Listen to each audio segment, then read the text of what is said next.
দর্শক, এ পর্যায়ে আমরা সংসদ ভবনে যেতে চাই। সেখানে রাষ্ট্রপতি নির্বাচনকে সামনে রেখে বিএনপি সংসদ সদস্যরা কথা বলছেন। আমরা সরাসরি চলে যাচ্ছি সেখানে। আমি আশা করি উনি সবচেয়ে ভালো রাষ্ট্রপতি হবেন।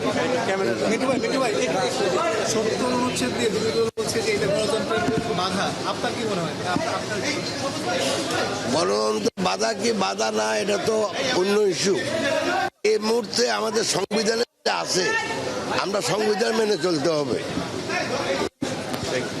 রাকিব, যেমনটা শুনছিলেন, আসলে বন পরিবেশ বিষয়ক যে মন্ত্রী রয়েছেন তিনি কিন্তু কথা বলছিলেন, আব্দুল আওয়াল মিন্টু। তিনি বলছিলেন যে তারা আশা করছেন এই নির্বাচনের মাধ্যমে, নতুন রাষ্ট্রপতি নির্বাচনের মাধ্যমে আসলে বাংলাদেশের যে গণতান্ত্রিক ধারা, সেই ধারা আরও যে সুন্দর পরিবেশ, সেই পরিবেশটা বজায় থাকবে। আসলে এখানে অনেক ফিরবো আপনার কাছে, আমরা অবশ্যই ফিরবো আপনার কাছে। চিফ হুইপ কথা বলছেন আর এক প্রান্তে, আমরা সেটা একটু ঘুরে আসতে চাই।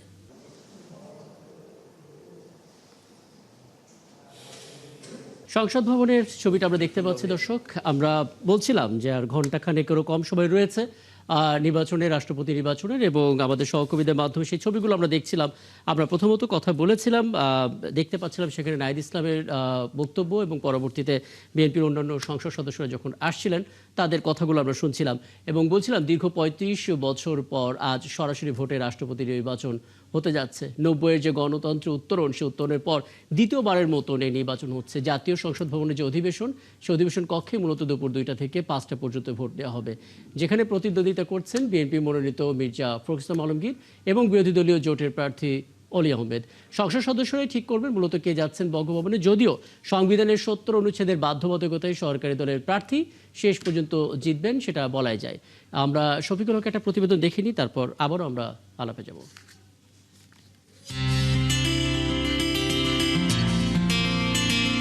৯১ সালে সংসদীয় গণতন্ত্রে ফেরার পর শুরু হয়েছিল যে যাত্রা, ৩৫ বছর পর সেই একই সাংবিধানিক প্রক্রিয়ায় আবারও রাষ্ট্রপতি নির্বাচনের মুখোমুখি বাংলাদেশ।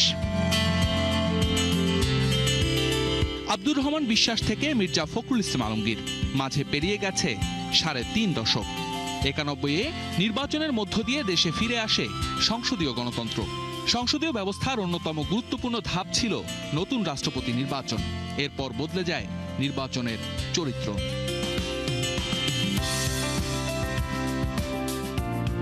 ৯৬-এ বিচারপতি শাহাবুদ্দিন আহমদ, ২০০১-এ AQM বদরুদ্দোজা চৌধুরী, ২০০২ সালে ইয়াজউদ্দিন আহমেদ, ২০০৯ সালে জিল্লুর রহমান, ২০১৩ ও ২০১৮ সালে আব্দুল হামিদ এবং সবশেষ ২০২৩ সালে মোহাম্মদ শাহাবুদ্দিন। ক্ষমতাসীন দলের মনোনীত প্রার্থী হিসেবেই বিনা প্রতিদ্বন্দ্বিতায় তারা রাষ্ট্রপতি নির্বাচিত হয়েছেন। গণঅভ্যুত্থান পরবর্তী রাজনৈতিক পরিবর্তনের ধারাবাহিকতায় স্বৈরাচার আওয়ামী লীগ মনোনীত রাষ্ট্রপতি পদত্যাগ করলে সংবিধান অনুযায়ী দায়িত্ব পালন করছেন স্পিকার হাফিজ উদ্দিন আহমদ। নতুন রাষ্ট্রপতি নির্বাচিত হলেই দায়িত্ব ছাড়বেন তিনি। সংবিধানের ৪৮ অনুচ্ছেদ অনুযায়ী রাষ্ট্রপতি নির্বাচিত হন সংসদ সদস্যদের ভোটে। ১৯৯১ সালের আইন অনুযায়ী পুরো নির্বাচন পরিচালনার দায়িত্বে নির্বাচন কমিশন। কমিশনই তফসিল ঘোষণা থেকে শুরু করে আনুষঙ্গিক সব দায়িত্ব পালন করছে। জুলাই গণ অভ্যুত্থানের পরবর্তী বাস্তবতায় দীর্ঘ সময় পর আবারও এসেছে রাষ্ট্রপতি নির্বাচন।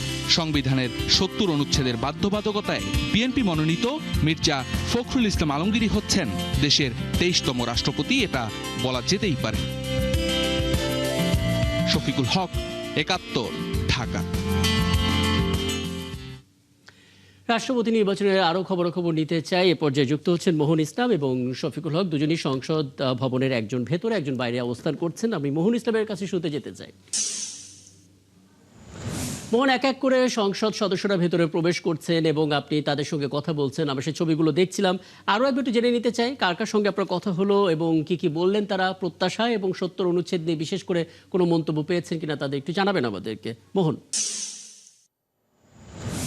রাকিব, দেশের 23তম রাষ্ট্রপতি নির্বাচনের যিনি প্রধান রিটার্নিং কর্মকর্তা অর্থাৎ প্রধান নির্বাচন commissioner CSE AKM Nasir Uddin, আমরা কিন্তু দেখেছি একটু আগেই তিনি প্রবেশ করেছেন সংসদ ভবনে, অর্থাৎ নির্বাচনের যে কার্যক্রম পরিচালনা সেই কার্যক্রম কিন্তু বলাই যে আনুষ্ঠানিকভাবে সেটা শুরু হয়েছে এবং প্রস্তুতি তো সম্পন্ন হয়েছে। দুপুর 2টা থেকে ভোট অল্প সময় বাকি এবং আমরা দেখেছি যে এখানকার যারা ভোটাররা রয়েছে বিশেষ করে বিরোধী দল এবং সরকার দলের তারা কিন্তু আসছেন এবং তারা সংসদ ভবনের ভেতরে প্রবেশ করছেন। আমরা সকালের দিকে আসলে বিরোধী দলের যারা আছেন এমপিরা যারা রয়েছেন ভোটাররা তাদের সাথে কথা হয়েছে। তাদের 12টায় একটা মিটিং আছে, বৈঠক ছিল, সেই বৈঠকে তারা অংশ নেওয়ার জন্য একটু আগে গিয়েছে। পরবর্তীতে কিন্তু আমরা সরকার দলের যেই এমপিরা রয়েছেন এবং সরকারের যে মন্ত্রীরা রয়েছেন তাদের সাথে কথা বলেছি।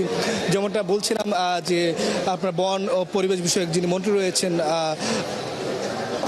তার সাথে আমরা কথা বলেছি। তিনি কিন্তু বলেছিলেন যে এই নির্বাচনের মাধ্যমে যে রাষ্ট্রপতি নির্বাচিত হবে তার মাধ্যমে বাংলাদেশের নতুন গণতান্ত্রিক ধারায় প্রবেশ করবে এবং সেটা নিয়ে তারা খুবই আশাবাদী। এবং আরেকটি বিষয় দেখছিলাম যে তিনি বলছিলেন 70 অনুচ্ছেদ আসলে কোনো বাধার বিষয় না, এটা যেহেতু সাংবিধানিক বিষয়, সাংবিধানিকভাবে তো সেটা মোকাবেলা করা হবে বা সাংবিধানিকভাবে সেটা প্রক্রিয়া অনুযায়ী সেটা চলমান থাকবে। এবং আরেকটি বিষয় বলি, যেহেতু এই রাষ্ট্রপতি নির্বাচনের পর আসলে একটি আপনি জানেন জুলাই সনদ বাস্তবায়নের প্রক্রিয়া শুরু করেছে, সংসদে বৈঠক চলছে, হচ্ছে, চলমান রয়েছে, সেই জায়গায় আসলে কিছু বিষয় রয়েছে যে এই রাষ্ট্রপতির ক্ষমতা থেকে শুরু করে রাষ্ট্রপতির দায়িত্ব বিষয়ে কিছু পরিবর্তন আছে। ফলে জুলাই সনদের এই দিনের পরে আসলে যখন রাষ্ট্রপতি নির্বাচিত হবেন এটার একটা বিশেষ মুহূর্ত বা বিশেষ একটা রয়েছে বিশেষ বিষয়। এবং আবার বলে রাখি যে যেহেতু বিএনপির মনোনীত প্রার্থী হচ্ছেন দলেরই দীর্ঘদিনের কাণ্ডারি, দলকে পরিচালনা করেছেন মির্জা ফখরুল ইসলাম আলমগীর, তিনি কিন্তু আপনার যেহেতু ক্যান্ডিডেট হয়েছেন, ফলে তার এখানে দলের যে নেতাকর্মীরা রয়েছেন তাদের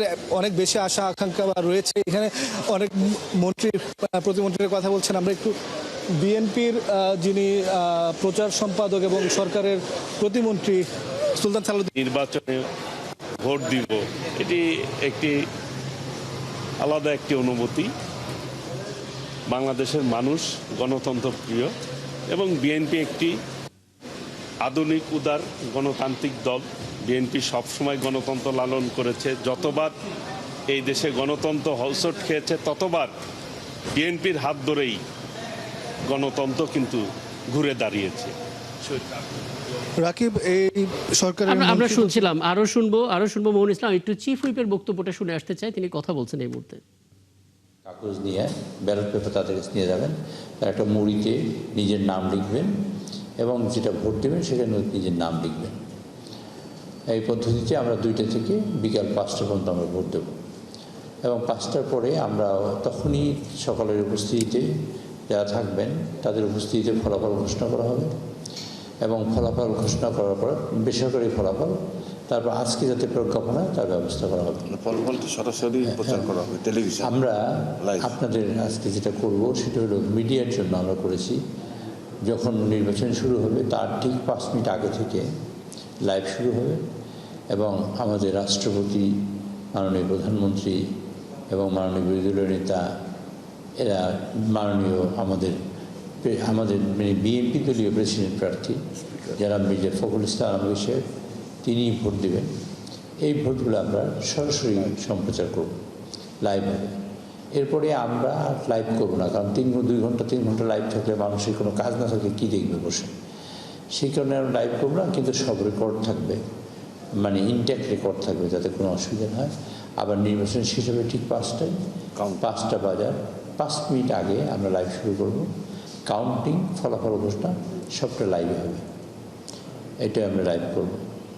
আর এরপরে লাইভ করবো, এইটুকু কাজ। তারপরে আগামীকালকে ইনশাআল্লাহ 21 তারিখ সন্ধ্যা 7:30টায় আমরা বঙ্গভবনে যিনি রাষ্ট্রপতি নির্বাচিত হবেন তিনি শপথ গ্রহণ করবেন এবং সেখানে শপথ পাঠ করবেন। এবং শপথের ব্যাপারে অনেকেই আমাদের প্রশ্ন করেছেন। শপথ পড়াবেন আমাদের মাননীয় স্পিকার, ভারপ্রাপ্ত স্পিকার যিনি এখন আছেন আমাদের, তিনি শপথ পাঠ করাবেন। আগে ছিল, এটা আপনাদের জানার জন্য বলছি, আপনাদের কোশ্চেন থাকতে পারে যে আগে তো রাষ্ট্রপতিকে শপথ পড়াতেন প্রধান বিচারপতি, সেটা 15th অ্যামেন্ডমেন্টে এটা পরিবর্তন হয়েছে। পরিবর্তন হয়ে এখন মাননীয় প্রেসিডেন্টকে শপথ পড়াবেন। এখন যে স্পিকার, মানে স্পিকার পড়াবেন, যেহেতু ভারপ্রাপ্ত স্পিকার আমাদের যিনি আছেন তিনি স্পিকার দায়িত্ব পালন করছেন, তিনি শপথ পড়াবেন। এই আমাদের মোটামুটি বক্তব্য। এবং আর যদি কোনো কোশ্চেন থাকে তাহলে আপনার কারণে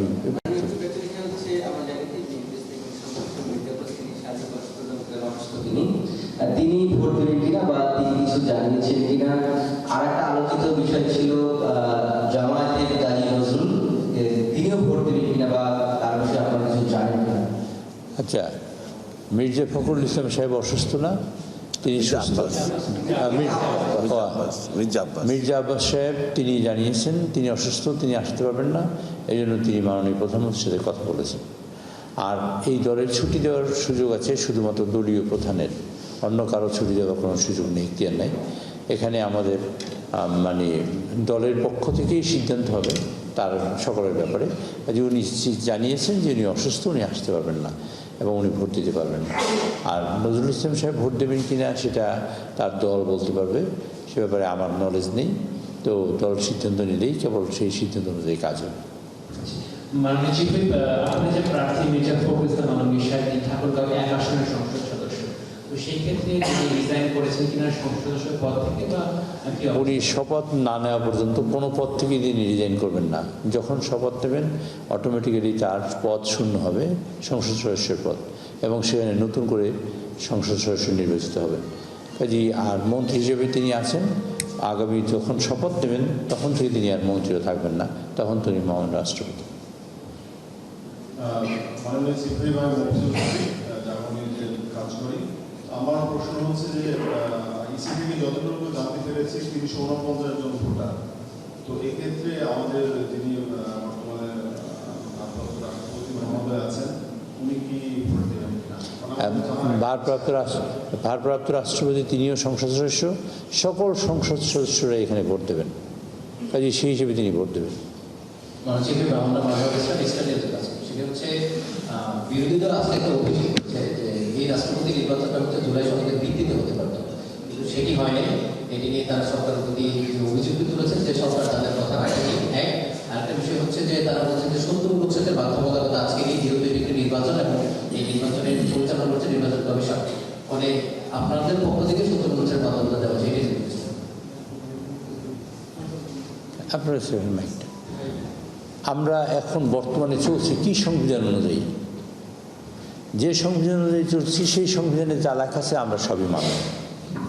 আবার সংবিধান যেদিন পরিবর্তন হবে সেই অনুযায়ী আমার চলবে। সংবিধানেরও দেশের সর্বোচ্চ আইন। বিরোধী দল যদি অভিযোগ করে, বিরোধী দল অভিযোগ করতেই পারেন তারা, আর অভিযোগ করাটা তাদের জন্য স্বাভাবিক, কিন্তু এটা করা উচিত কাগজপত্র দেখে। আমরা এই ধরুন এই নির্বাচনের তফসিল ঘোষণা হয়েছে এই সংবিধান অনুযায়ী, তারপর এই নির্বাচনের ভোটার তালিকার প্রস্তুত হয়েছে এই সংবিধান অনুযায়ী, ডিলিমিটেশন হয়েছে এই সংবিধান অনুযায়ী, নির্বাচন কমিশন তৈরি হয়েছে সংবিধান অনুযায়ী, শিডিউল দিতে হয়েছে সংবিধান অনুযায়ী, ভোট দিয়েছি সংবিধান অনুযায়ী, শপথ নিয়েছি সংবিধান অনুযায়ী। এই সংবিধান যেটা আছে বর্তমানে এক্সিস্টিং, এটা পরিবর্তন না হওয়া পর্যন্ত এই সংবিধানে আমাদের বাংলাদেশের সর্বোচ্চ। এ ব্যাপারে যদি কেউ কিছু কথা বলে সে তার বক্তব্য, এটা শুনে আমাদের কোনো লাভ নেই। জি, আপনি বলছিলেন যে শপথ করার বিষয়টি, এখানে আসলে শপথ কে পড়ালেন? যিনি এখন ভারপ্রাপ্ত স্পিকার দায়িত্ব পালন করছেন তিনি, নাকি ভারপ্রাপ্ত রাষ্ট্রপতি দায়িত্ব যিনি পালন করছেন তিনি? এক। আর 2 নম্বর হচ্ছে জনাব মির্জা ফখরুল ইসলাম আলমগীর কি দলীয় পদ এবং যে স্থানীয় সরকার মন্ত্রণালয় যে মন্ত্রিত্ব পদ সেই থেকে পদে করছেন কিনা, এই দুটি বিষয়গুলো। একটা প্রশ্ন, 2টা প্রশ্ন উত্তরই আগে দিয়েছি। ভারপ্রাপ্ত রাষ্ট্রপতি তিনি শপথ পড়াবেন না, স্পিকার যিনি তিনি শপথ পড়াবেন। সেই হিসেবে বর্তমানে স্পিকারের দায়িত্ব পালন করছেন আমাদের ডেপুটি স্পিকার সাহেব, তিনিই শপথ পড়াবেন। একদম পরিষ্কার কিনা আপনাদের কাছে? আর দ্বিতীয় প্রশ্ন করলেন কি? এই যে ভাই দ্বিতীয় প্রশ্ন করলেন কি যেন? ওইটাই আগে যেটা করছিল সেটা। আচ্ছা, আমি এটা পরিষ্কার বলেছি, মাননীয় রাষ্ট্রপতি যিনি নির্বাচিত হবেন তিনি আমাদের যদি হন আমাদের ভোটে, মির্জা ফখরুল ইসলাম আলমগীর বিএনপি দলীয় মনোনীত প্রার্থী এবং তার জোটের মনোনীত প্রার্থী, তিনি যদি নির্বাচিত হন তবে তিনি যখন শপথ নেবেন তখন থেকে অটোমেটিক্যালি তার মানে তিনি পদত্যাগ কোথাও থেকে করেননি, তখন থেকে তার পদত্যাগ এমনি অটোমেটিক্যালি হয়ে যাবে। উনি মন্ত্রিসভা থেকে পদত্যাগ হবে এবং ওনার সংসদ সদস্য পদ থেকে পদত্যাগ হবে। তো উনি তখন রাষ্ট্রপতি দায়িত্ব পালন করবেন যেদিন থেকে তখন মহামান্য রাষ্ট্রপতি।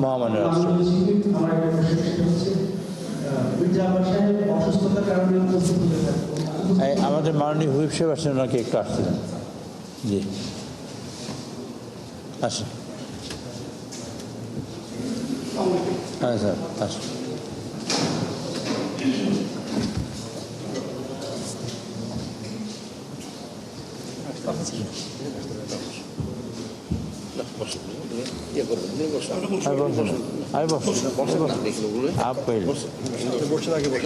আরে ভাই বসো তো।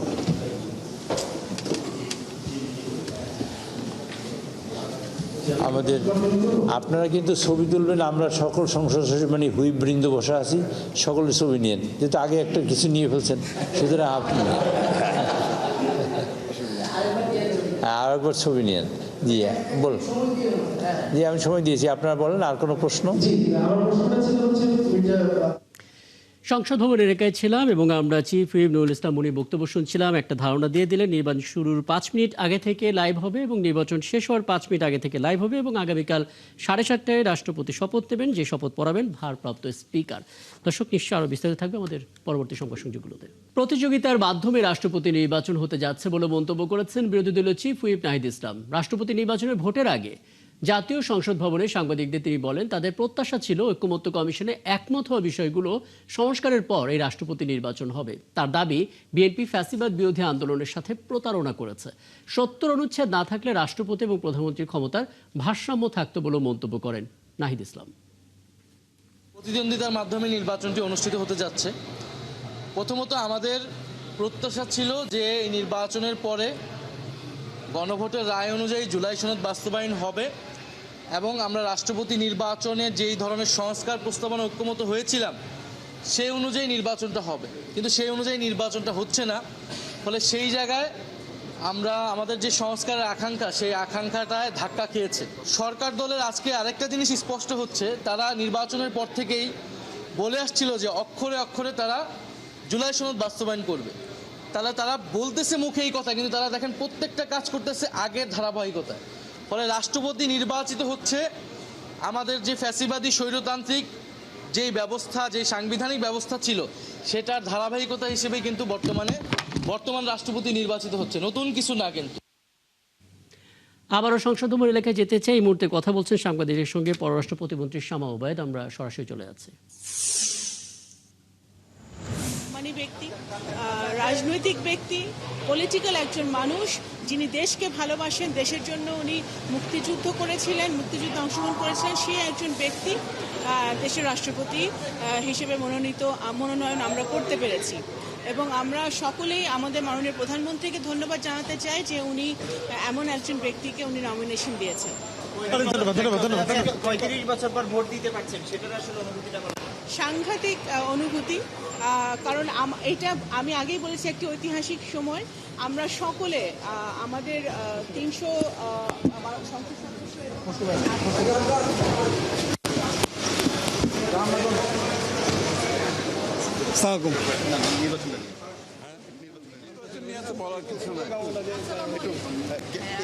প্রথমবার 35 বছরের নির্বাচন ওই তো বলতেছে তো, আরে ও বলছে তো ভাই, আরে বলছে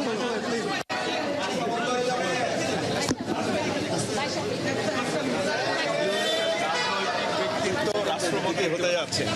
বাংলাদেশের সংকটময় সময়গুলোতে রাষ্ট্রপতির ভূমিকা নিয়ে আমরা দেখেছি বিভিন্ন সময় বিভিন্ন অভিজ্ঞতা। সামনের দিনগুলোতে কি প্রত্যাশা করছেন? এর চেয়ে ভালো চয়েস তার হতে পারে না। আগাগোড়া একজন রাজনৈতিক ব্যক্তিত্ব, দীর্ঘ সংগ্রাম অতিক্রম করে, জেল জুলুম সহ্য করে, স্বৈরাচারের বিরুদ্ধে লড়াই করে, নিজের শরীর জীবনের বিনিময়ে কষ্ট করেছে এবং যার বিনিময়ে আমরা আজকে একটি গণতান্ত্রিক দেশ ফিরে পেয়েছি, একটি নির্বাচিত একটা নির্বাচন এবং নির্বাচনের মাধ্যমে একটি সংসদ সরকার গঠন হয়েছে। অতি প্রত্যাশিত এই বিষয়ে তার ভূমিকা অগ্রভাগে ছিল, এটা আমরা সবাই জানি। এবং একজন সৎযোগ্য মানুষ। সুতরাং আমি আনন্দিত যে আজকে এরকম একটি মানুষ প্রেসিডেন্টের চেয়ারকে অলঙ্কৃত করতে যাচ্ছে এবং নির্বাচন হচ্ছে। আমরা যে গণতন্ত্রের কথা বলে আসছি এতদিন, সেই গণতন্ত্রের প্রতিফলন ঘটছে। বাংলাদেশে কবে সত্যিকার অর্থে প্রেসিডেন্ট নির্বাচন হয়েছে আমার মনে হয় জনগণ ভুলেই গেছে। এবং আজকে একটি নির্বাচিত সংসদে যে প্রেসিডেন্টের নির্বাচন হচ্ছে, এটাও তো আমাদের জন্য বড় পাওয়া। এবং এই ধারা আমাদেরকে গণতান্ত্রিক ধারা, যার জন্য আমরা লড়েছি, কষ্ট করেছি, জনগণ প্রাণ দিয়েছে, ত্যাগ স্বীকার করেছে, নির্যাতিত হয়েছে, এই ধারাকে আমরা অব্যাহত রাখতে হবে। যে গণতন্ত্রের জন্য আমরা সবাই মিলে লড়েছি, এটাকে অব্যাহত রাখতে হবে। গণতন্ত্রের সংস্কৃতি অব্যাহত রাখতে হবে। এটা যদি অব্যাহত থাকে, ইনশাল্লাহ যে বাংলাদেশ গড়ার প্রত্যয় আমাদের মাননীয় প্রধানমন্ত্রী নিয়েছেন, সবাই মিলে আমরা সেই বাংলাদেশ করতে পারবো। নতুন রাষ্ট্রপতির কাছে আসলে সামনের দিনের প্রত্যাশা কি? না, প্রত্যাশা হচ্ছে উনিও গণতন্ত্রের টর্চ বেয়ারার হিসাবে আজকে এখানে আসছেন, তাই না? এবং সেই গণতন্ত্র যাতে অব্যাহত থাকে, সেখানে ওনার ভূমিকা বিগত দিনে যা ছিল এখনো তাই থাকবে। অনেক ধন্যবাদ।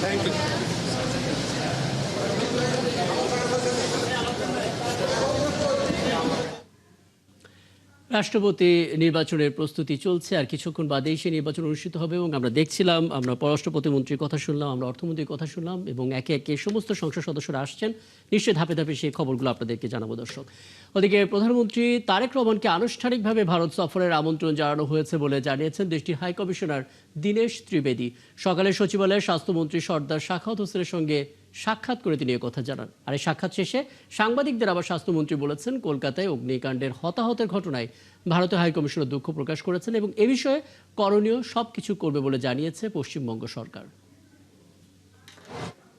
এটা উঠাই নেই সঙ্গত কারণে, আমার তো এটা ইয়া করার দরকার পড়ে না এবং সম্পূর্ণই কাটতেছে, নাথিং এলস। এটা খুব দুঃখের কথা। আর ওইখানে যা যা করা আছে আমরা নিশ্চয়ই করব, কিন্তু খুবই দুঃখের। রাষ্ট্রপতি নির্বাচন নিয়ে দেশের গণমাধ্যমগুলো সঠিক সংবাদ প্রচার করবে বলে আশা করছেন তথ্যমন্ত্রী জহিরুদ্দিন স্বপন। সকালে চীনমন্ত্রী সম্মেলন কেন্দ্রে জব এক্সপোতে যোগ দিয়ে মন্ত্রী আরও বলেন, জুলাই সনদ 24-এর গণ অভ্যুত্থানের আকাঙ্ক্ষা, সব দল মিলেই এই সনদ বাস্তবায়ন করবে বলেও মন্তব্য করেন তিনি। এ সময় কর্মসংস্থানের জন্য তরুণদের লক্ষ্য নির্ধারণে আহ্বান জানান তথ্যমন্ত্রী।